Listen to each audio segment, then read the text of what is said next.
Olá pessoal, tudo bem com vocês? A gente agora vai falar de um assunto bem importante, um assunto aí da parte de termodinâmica, trabalho em transformações gasosas. Bom, não sei se você já ouviu falar a respeito de trabalho. Trabalho tem a ver com força, tem a ver com deslocamento, né? Então, para uma força, lembrando, né, física a gente sempre fala trabalho realizado por força. Para uma força realizar trabalho, você precisa ter o quê? A força, claro, e você precisa ter deslocamento. E além disso, essa força, ela precisa influenciar nesse deslocamento, de forma ou a ajudar esse deslocamento ou a atrapalhar esse deslocamento. Agora vamos imaginar o seguinte, pessoal, que você tenha, por exemplo, um cilindro, tá? Com gás dentro desse cilindro e você tem um pistão. Vocês concordam comigo que esse gás aplica uma força sobre esse pistão? E dependendo do que acontece, esse pistão pode tanto subir como descer? Ou seja, você tem uma força aplicada pelo gás, ela está deslocando e está influenciando. Então a gente pode sim pensar em trabalho, realizado aí pela força que o gás aplica. Então a primeira coisa importante que vocês têm que guardar, gente, é o seguinte. Quando se fala em trabalho nas transformações gasosas, primeira coisa importante, o trabalho está sempre associado à variação de volume, tá? Então, para que um gás, né, a força que ele aplica realize trabalho, você precisa ter o quê? O volume variando, ou aumentando, que a gente chama de expansão, ou comprimindo, né, contração ou compressão. E aí a gente já pode também guardar o seguinte, toda vez que você tem expansão, portanto que o volume aumenta, o que acontece? O trabalho realizado pela força que o gás aplica é positivo. Vamos lembrar do trabalho mecânico. Quando uma força ajuda no deslocamento, o trabalho é positivo. Então quando o gás expande, o que acontece? O gás está empurrando o pistão. Se o gás expande, é porque a força que o gás aplicou no pistão está no mesmo sentido do deslocamento, que é expandir. Então o trabalho vai ser positivo. Agora, quando você comprime o gás, o que acontece? O gás está sempre empurrando no sentido de expandir. Mas se por acaso ele é comprimido, é um trabalho resistente. Então o trabalho vai ser negativo, tá? Então vamos lá, gente. Como é que a gente vai calcular trabalho realizado aí pela força que o gás aplica? Aqui a gente tem uma definição que vale para todos os casos, que é essa daqui, ó. Você tem um gráfico de pressão por volume, tá? Não importa o tipo de curva que você tenha, não importa. Se você pegar a área entre o gráfico e o eixo do volume, a área calculada entre o gráfico e o eixo é numericamente igual a quem? Ao trabalho realizado pelo gás aí, pela força que ele aplica, tá certo? Claro que aqui, pessoal, a gente tem limitações matemáticas. Normalmente, quando aparece uma área, vai aparecer uma área bonitinha, né? O que seria uma área bonitinha? Um quadrado, um retângulo, um triângulo, sei lá, um trapézio.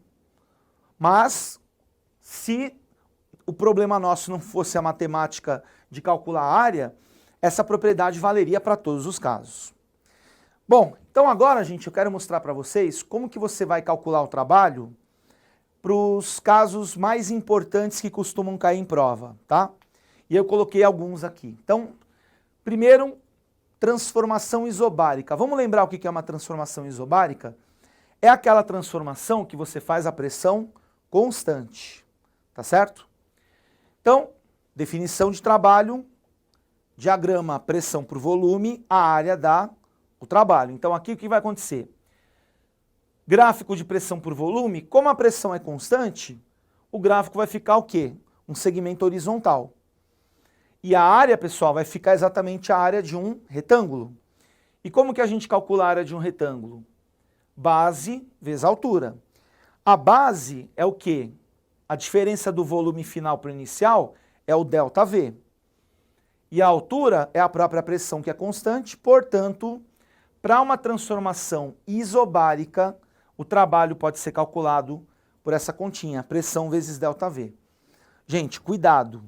Um dos maiores erros que as pessoas cometem nessa matéria é o cara, sei lá, decorar essa formulinha P ΔV e achar que sempre vai ser assim. Não é verdade. Isto só vale quando a pressão for constante, ok? Vamos lá. Uma outra transformação que a gente tem, importante, é a isocórica, também chamada isométrica ou isovolumétrica. O que é uma transformação isocórica? É aquela feita a volume constante. Você mantém o volume do gás constante. Bom, definição de trabalho. Trabalho é a área do diagrama PV. Diagrama pressão por volume. Gente, se é uma transformação isocórica, o gráfico vai ser o quê? Um segmento de reta vertical. A gente não viu que a definição de trabalho é a área entre o gráfico e o eixo? Como aqui não tem área, né, porque o gráfico está na vertical, a área vai ser um ponto, o ponto não tem área aqui no caso. O trabalho vai ser 0. Aliás, né, gente, essa resposta, vamos combinar que já era esperada, né, porque uma das primeiras coisas que eu falei é que para ter trabalho, no caso do gás, você tem que ter o quê? Variação de volume, tá certo? Se o volume não varia, então não tem trabalho realizado. Tudo bem?